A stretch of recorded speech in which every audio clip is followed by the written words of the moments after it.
My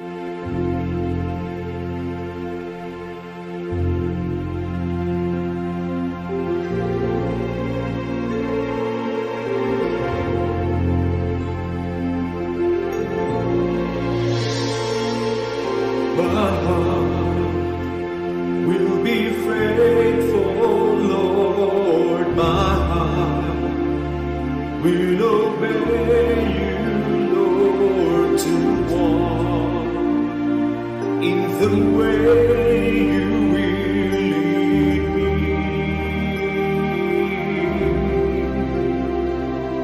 My heart will be faithful, Lord. My heart will obey you, Lord, to walk in the way you will lead me. With all my heart I will serve you. With all my heart I will love you. With all my heart I will give my all to you. With all my heart I will serve you. With all my heart I will love you. With all my heart I will give my all to you. With all my heart, my heart will be faithful.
Truly, Lord, we worship you and we glorify your name with all our heart. We give you praise with all our heart. We give you honor. With all our hearts, Father God, we worship your holy name. Thank you, Lord. Come on, brothers and sisters in the Lord, worship the Lord with all our hearts. Let's glorify his name. Let's honor his name. For God is worthy to be praised. God is worthy to be honored. The Lord is good. The Lord is faithful. Come on, worship the Lord. Hallelujah. Hallelujah. Father God, thank you for this wonderful privilege you've given us to study your word. Thank you for this wonderful privilege that you've given us, Father God, to partake the impartation of the now word of God. Lord, we pray for those who are sick right now. In the name of Jesus, we pray for God's divine healing to flow over their bodies right now. If you are sick right now listening, receive your healing in the powerful name of Jesus Christ, our Lord and King.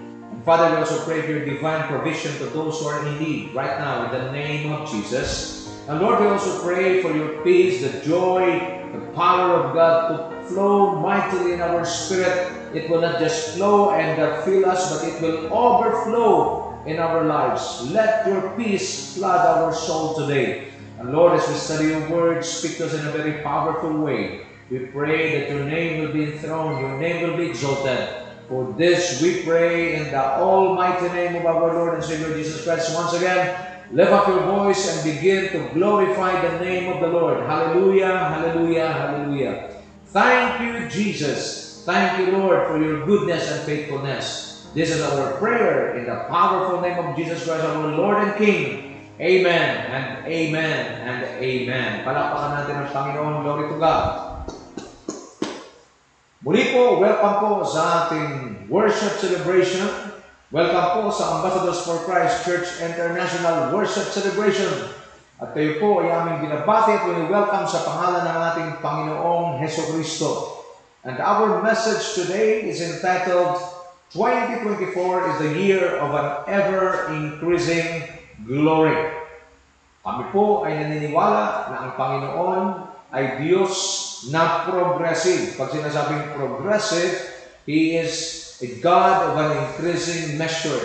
And the Bible mentioned in the book of 2 Corinthians 3:18 that says, we are being transformed from glory to glory.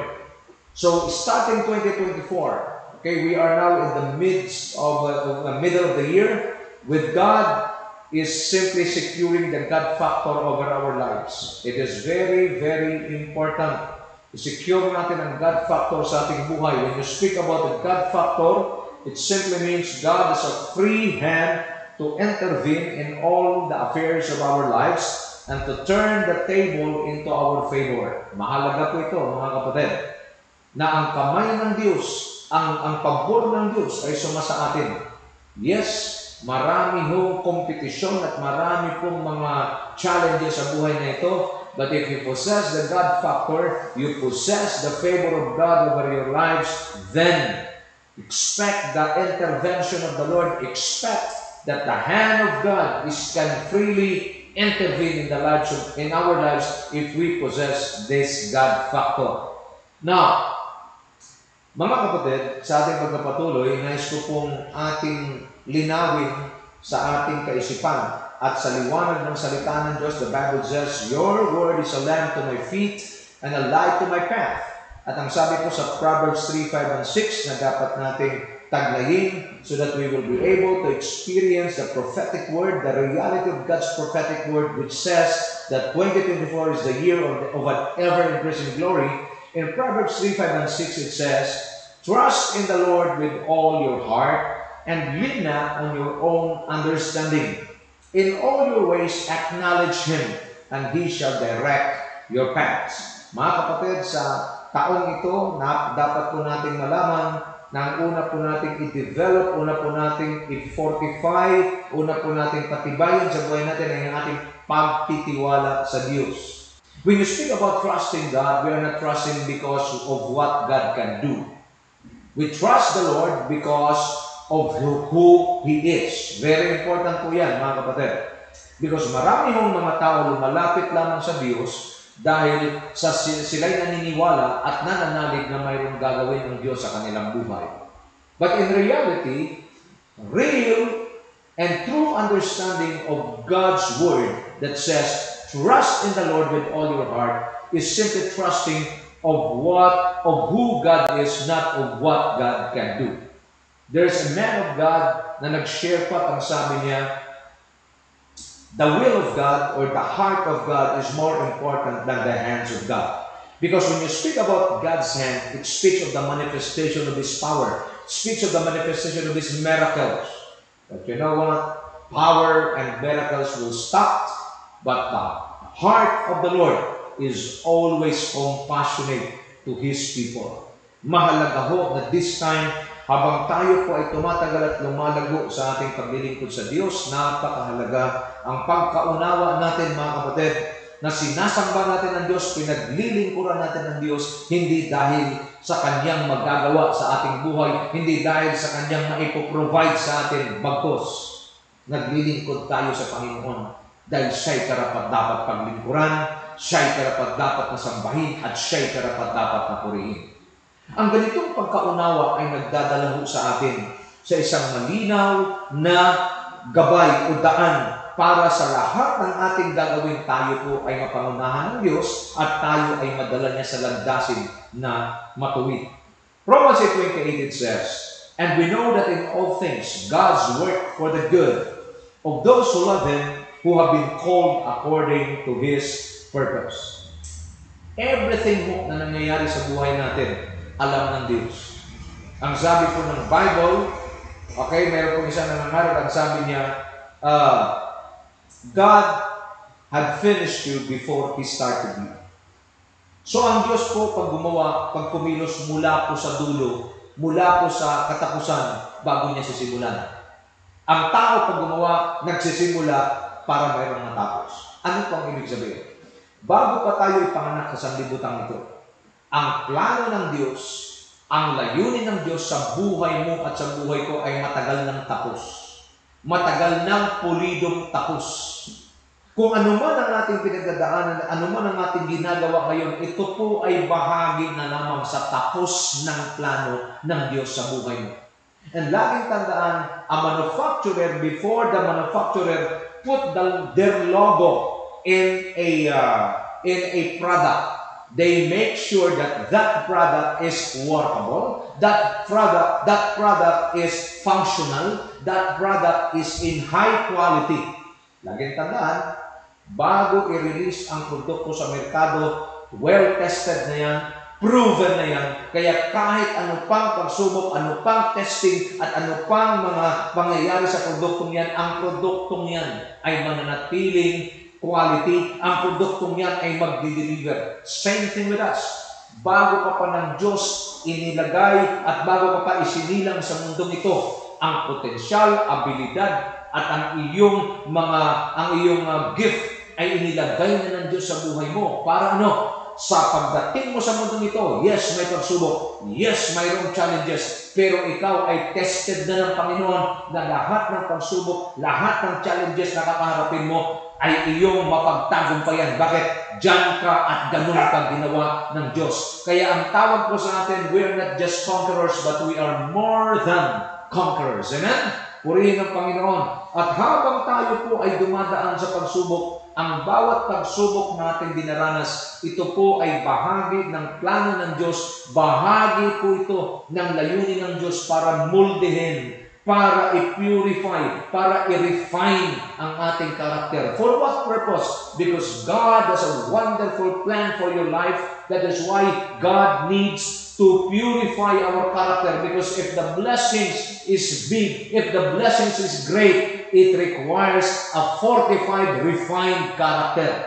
Because no matter how anointed a person is, anointing without character is disaster. Character is the foundation of life. Character is the foundation of every leadership. Character is the foundation of every ministry. And the only way that God can refine and fortify our character is through trials, through challenges in life. That is why James 1 verse 2 says, my friends, brothers and sisters, consider it pure joy when you experience trials. For the purpose of these trials is to fortify, is to strengthen our faith. And once that faith is being strengthened, then we are ready to face any kinds of challenges. My friends, always remember what you are going through right now. God is at work. Let me repeat. God is at work in your situation. God is at work in your trials right now. God is at work in all the challenges that you're facing at this very moment. And the good news is this. While God is working, while God is at work during your challenges and trials, He is working for your good, provided you love God with all your heart, mind, soul, and strength. Now, a right and strong start will lead us to a right and a strong finish. It is very important na gagamitin natin ang ating will not for our flesh, but we will use our will. When I speak about using our will, we choose and make decisions. Mga kapatid, palagi kong sinasabi, life is full of choices. What you are now is a product of your choice. Always remember, your choice determines your destiny. Mga kapatid, your choices matters most. Kung ano ka ngayon, kapatid ko kay Kristo, yan po ang resulta ng iyong pinili na landas sa buhay na ito. So if you are listening to me right now, and you think na mayroon kang mga pinili na alam mong pinagsisilihan mo ngayon, alam mong mali, pero pinili mo pa rin sa pag-aakala na habang lumilipas ang panahon maitatama ito. Laging tandaan, kapatid, pag ang tinanim mo ay kamatis, kailanman pag-harvest mo, hindi yan magiging sibuyas. Kung ang pinili mo ay mali, hindi po yan mababago habang nilipas ang araw. Pagdating ng araw, hanggat hindi mo itatama ang mali, mali pa rin ang pwede mong anihin. Sa mga kabataan na nakikinig ngayon, pinapalalahanan ka na ng iyong magulang, pero pilit mo pa rin pinipili ang mali at pilit mong sinusuway. Tandaan mo, isang araw, ikaw din ay magiging magulang. Kung anong tinanim mo, yan din ang anihin mo. Tandaan mo, kapatid, ang isang buto ng pakwan, pag tinanim mo, mamumunga siya, magbubunga siya ng isang malaking pakwan, pero sa loob niyan, mas maraming buto. I warn you in the name of Jesus. If you are heading towards the wrong direction, alam mo na yung pinili mo ay magdadala siya sa kapahamakan. Habang hindi ka pa dumating sa kapahamakan, you can put a stop right now and then make a U-turn, balik sa Diyos. A good and a right start will lead you, a right and a strong start will lead you to a right and a strong finish. Ang sabi po ng Panginoon, bakit kailangan natin isama ang Diyos? Bakit kailangan natin nakasama ng Diyos at gabay natin ng Diyos sa taong ito in the year of an ever-increasing glory? Because the Bible says in Revelation chapter 1 verse 8, I am the Alpha and the Omega, says the Lord God, who is and who was and who is to come, the Almighty. Ang Diyos ang simula at ang wakas. That is why kung ang iyong buhay ngayon sa tingin mo is a mess, you are messing up, ang buhay mo ay talagang alam mo na hindi ito yung pinangarap mo, yung buhay mo alam mo na nasa mali, at gusto mong magsimula, gusto mong bumalik, ang sabi ng Bible, sabi ni Lord, ako ang simula at ang wakas. If you want to start a good start, a new chapter of your life, then start with God. Never listen to a person, never listen to anyone na nagsasabi, pare, ito yung gagawin mo, mare, ito yung gagawin mo. No! Listen to the voice of God. Listen to the Word of God.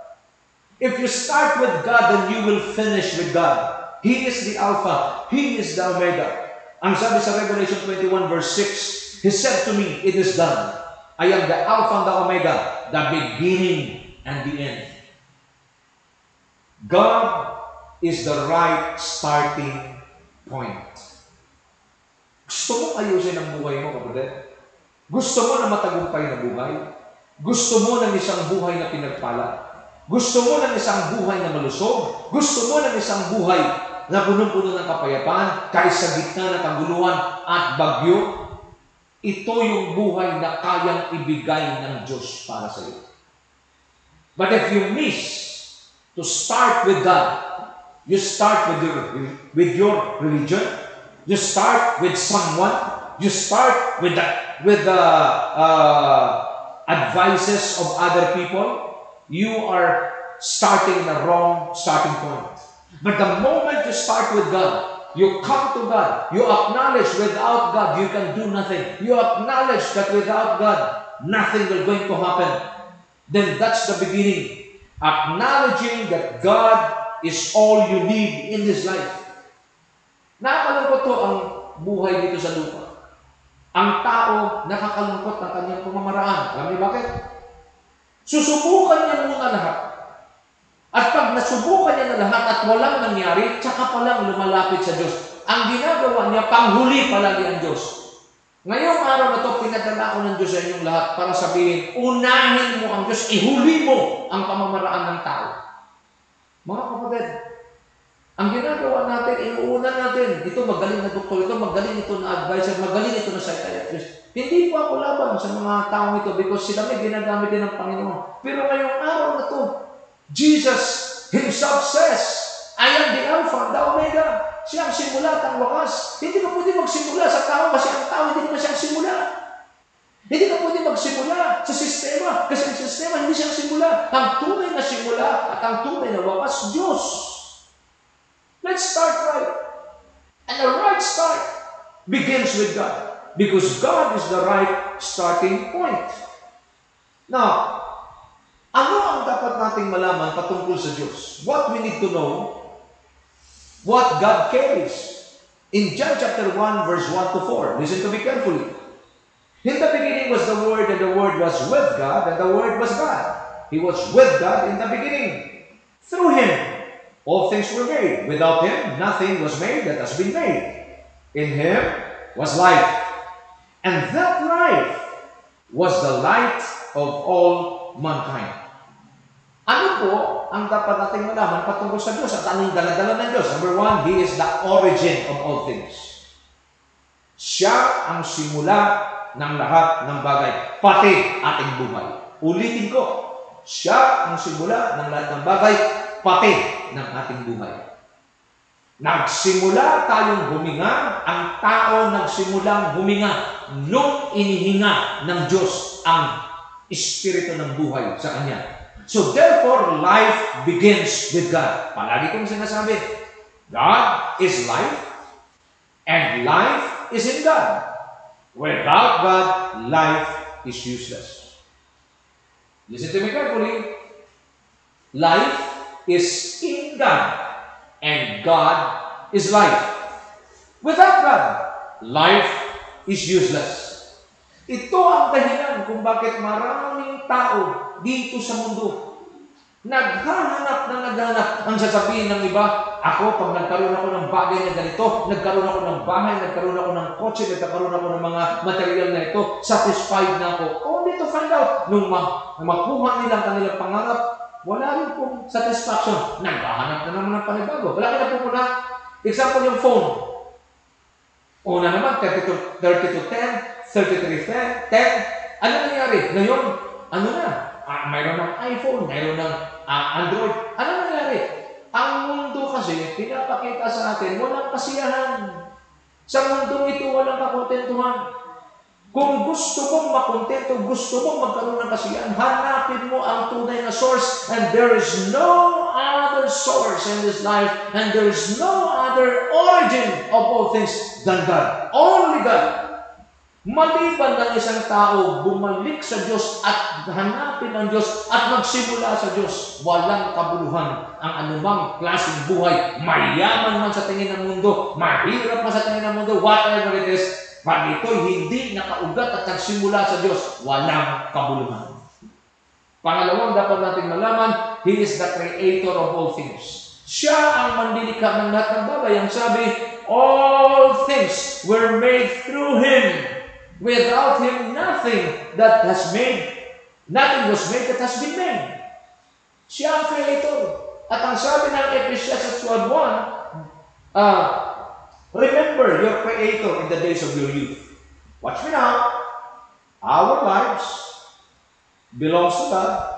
Our lives came from God, and our lives, we were created by God.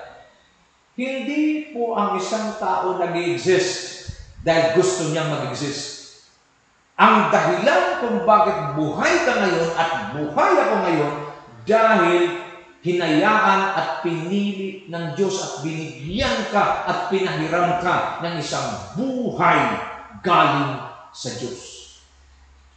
Kung anuman ang iyong kalalagayan, yes, nagkaroon tayo ng maling desisyon, nakapili tayo ng maling pagpili, pero wala hong problema sa Diyos yan.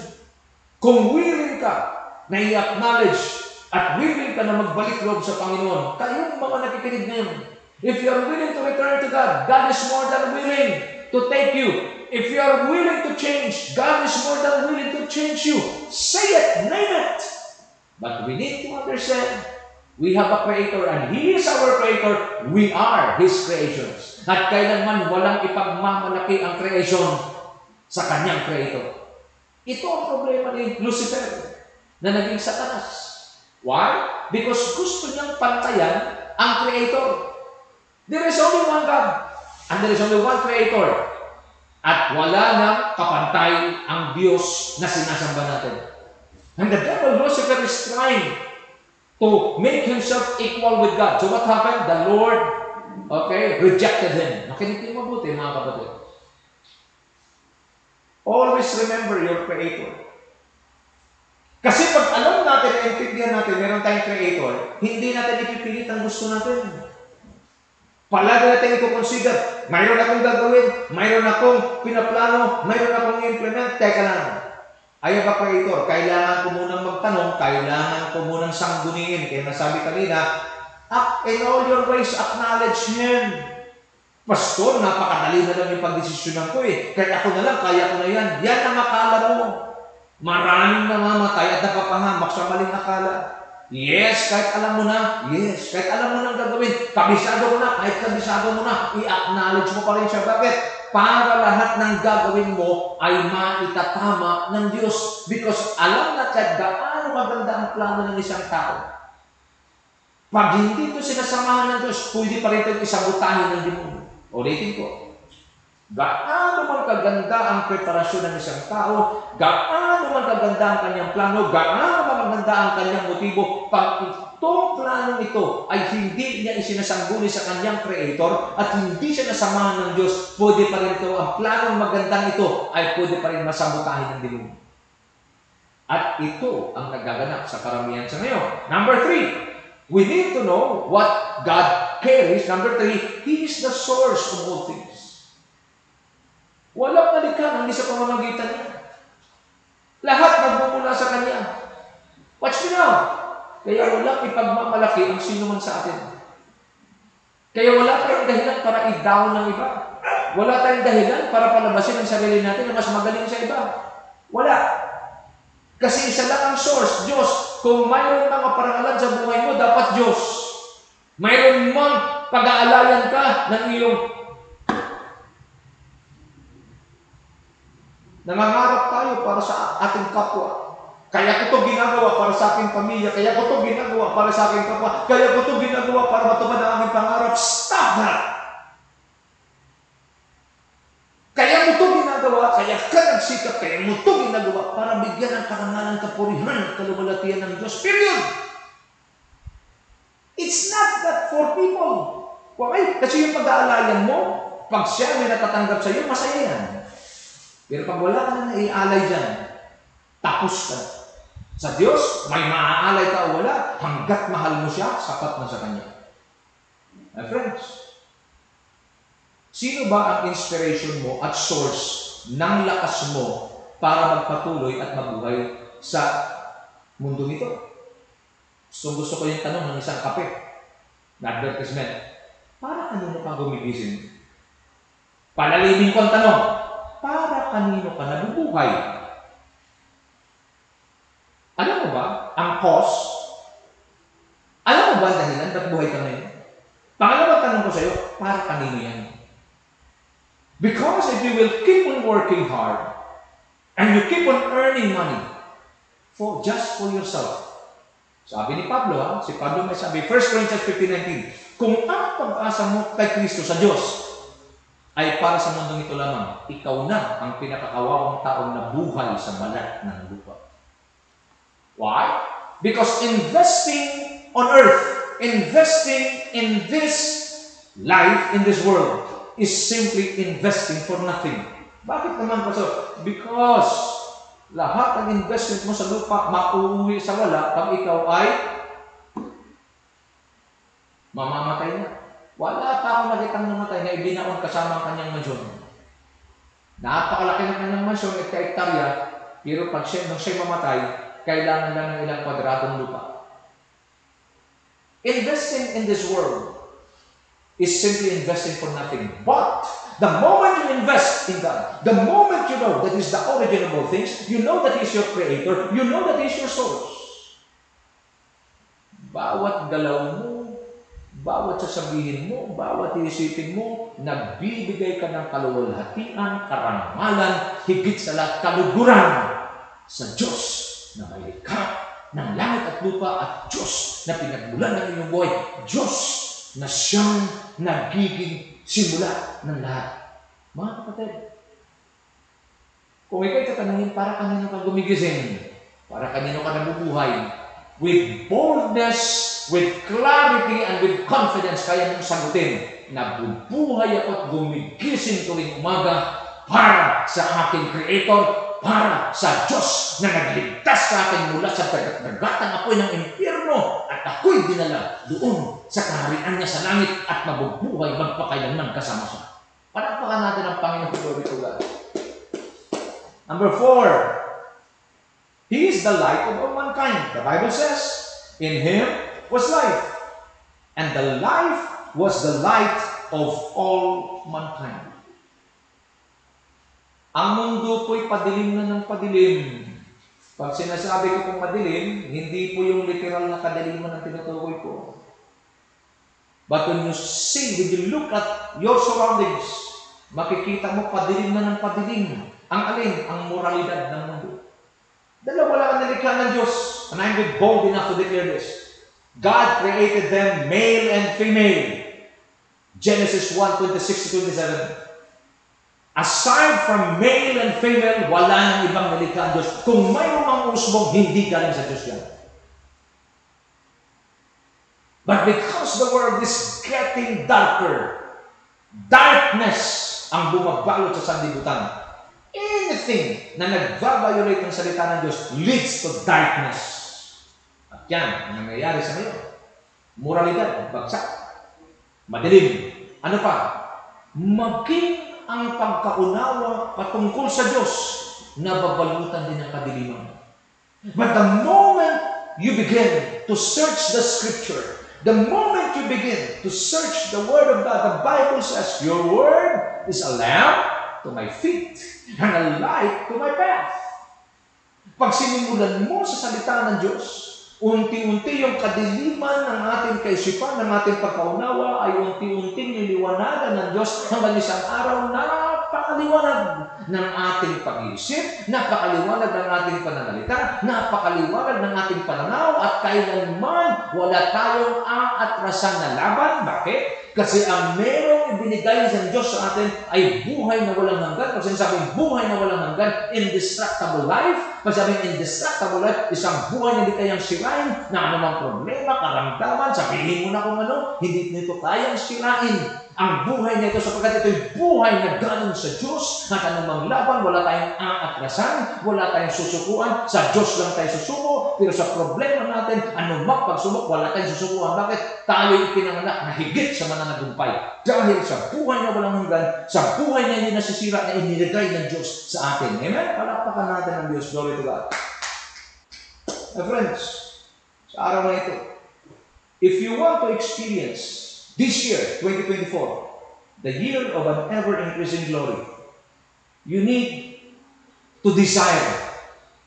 Your desire must be to know God more and more. I remember this song, I want to know you more. Deep within my soul, I want to know you. Ang iyong desire, nauuwi yung desire natin sa ibang bagay.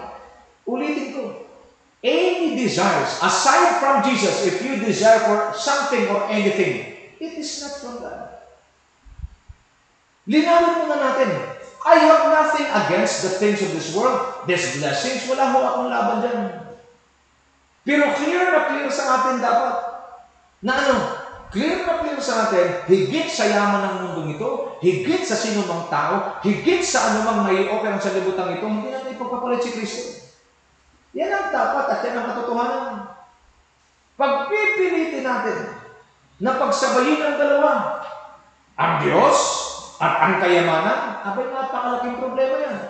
Because the Lord God Himself says, you cannot serve two masters. You cannot serve both God and money. You cannot serve both God and the world. Mga kapatid, ngayong araw na ito, maliwanag ang pangungusap ng Diyos. If you want to experience an ever-increasing glory, if you want to experience an ever-increasing transformation, if you want to experience a life being led by God, you need to start in the right starting point. And that is none other than God Himself. What we need to know and what God can do. Isaiah 43 verse 18 to 19, it says, forget the former things. Do not dwell on the past. See, I am doing a new thing. Tigil ako din, ha? Sabi ni Lord, dalawang gagawin natin para makapagpatuloy tayo at makaranas tayo ng ever-increasing glory. Number one, kailangan we should forget the former things. Pag sinasabing former things, tingin sa akin mga kapatid, kalimutan nyo na yung nakaraan. Of course, mayroon tayong mga mabubuti at hindi mabubuting nakaraan. Ang sinasabi tinutukoy ng Panginoon, yung mga mabubuting nakaraan, lalo na mga ginawa at mabubuting bagay at pagpapalang gawa ng Diyos, huwag mong kalimutan. Kasi yun ang magpapalakas sa iyo. Pero yung mga masama, hindi magaganda, at pangit na nakaraan, kalimutan mo na yan. Why? Because you cannot change the past. Past is past. You failed before, it is a failure forever. But because God is a specialist of new beginnings, kaya ka ng Panginoon bigyan ng panibagong simula. Kung ikaw ay handang magsimula ng tama. At ang sabi niya, do not dwell on the past. Because many people today, they do not enjoy their present situation. They do not enjoy today because they dwell on the yesterday's failure. Mga kapatid, huwag ka na mag-dwell sa past. Do not dwell on the past. Yes, lagi ka lang kasi pag nag-dwell ka sa past, yun ang gagamitin ni Satanas para i-condemn ka. Magpipreach ka dyan, maglilingkod ka dyan, magsiserve ka sa Lord, ang pangit-pangit ka na nakaraan mo. Shame on you, devil. My past sins were already forgiven at the cross of Calvary. I am cleansed. I am justified. I am made holy by my Lord and King Jesus Christ. Forget the past. Do not dwell in the past. Why? Because you are now in the present. If you will take this advice, maganda ito. Forget the past. Enjoy the present. Prepare for the future. Just enjoy the present. Why? Kasi meron ka lang present. Wala kang magagawa sa past, lalong wala kang magagawa sa future. And in verse 19, it's very clear. Sabi ng Panginoon, see. Tingin. See. Tingnan mo. I am doing a new thing. I declare in the name of Jesus, as you listen to the Word of God today, the Lord is doing a new thing in your life. He's doing a new thing in your situations. He's doing a new thing in your life. He's doing a new thing in your family. He's doing a new thing in your career. He's doing a new thing in your relationship with Him.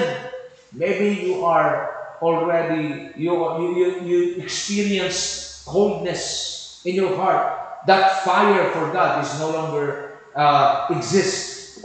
Huwag ka magkalala. May ginagawang bagong bagay ang Diyos sa buhay mo. Ang sabi ng Panginoon, now it springs up. Nandiyan na. Do you perceive it? Do you not perceive it? Nakikita mo ba?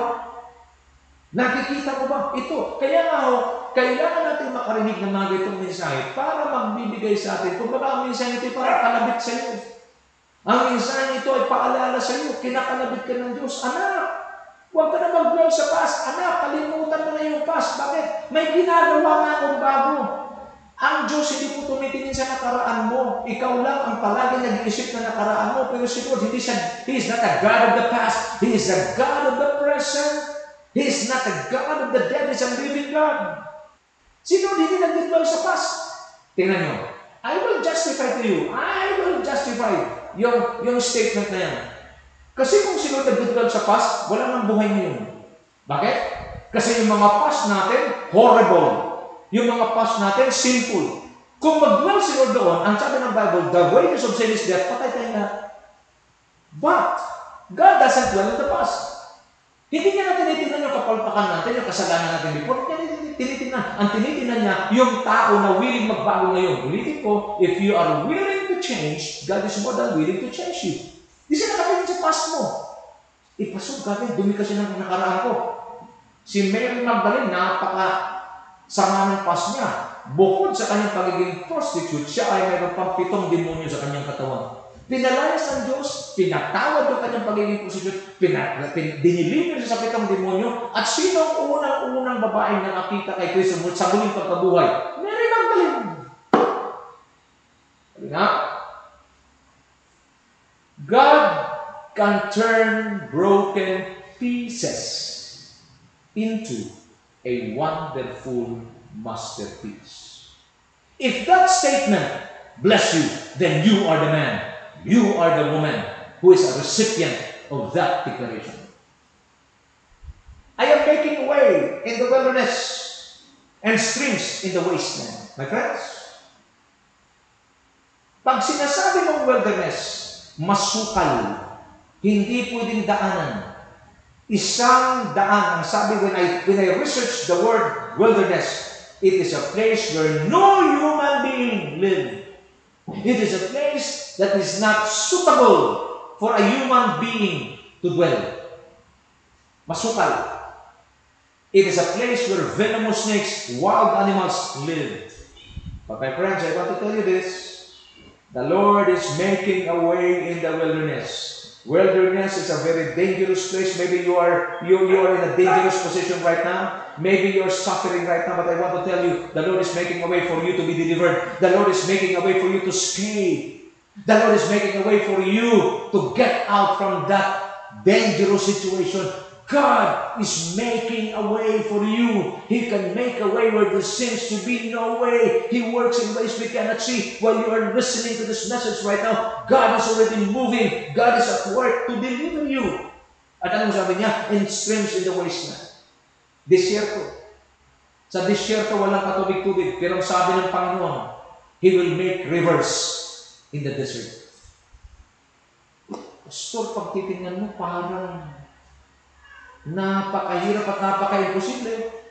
Pero salamat na lang sa Diyos at sa Kanyang salita na nagsasabi, anumang imposible sa tao ay posible sa Diyos dahil sa Diyos walang imposible. Sa araw nito, habang kayo nakikinig sa akin, gusto ko pong sabihin sa inyong lahat, mga kapatid, na ang Panginoon ay mayroon na pong ginagawa. Mayroon pong ginagawa ang Diyos sa buhay ng bawat isa sa atin. At gusto ko pong sabihin, kailanman, hindi niya ito babaguhin. Kasi ang Diyos hindi pa bago-bago. Ayon sa Bilang 23:19, ang Diyos ay hindi sinungaling katulad ng tao. Ang Kanyang sinasabi ay Kanyang ginagawa at ang lahat ng Kanyang pangako ay Kanyang tinutupad. As I am, I want you to know these things. We need to know that He can do the following. Number 1, God is a specialist of new beginnings. He can make a new chapter. He can make a new thing in your life. He can turn tragedies into blessings. He can turn your mess into a message. He can turn your testings into triumphs. He can turn your defeat into victories. And lastly, God can make a way even if there seems to be no way. This is the word of the Lord for all of us today. The Lord bless you and keep you. The Lord make His face to shine upon you. Make a right choice. Because, as what I've mentioned before, as I end, life is full of choices. What you are now is a product of your choice. And always remember this, your choice determines your destiny. The Lord bless you and keep you, and make His face to shine upon you. Your table will never run out of food. There will always be food at your table. Wherever you go, the Lord be with you. Whatever you do, the Lord will bless all the works of your hands. And the Lord will open the heavens for you and your family to enjoy life on earth. This is our prayer in the almighty name of Jesus Christ, our Lord and King. Amen and amen and amen. Have a good and godly day. Shalom.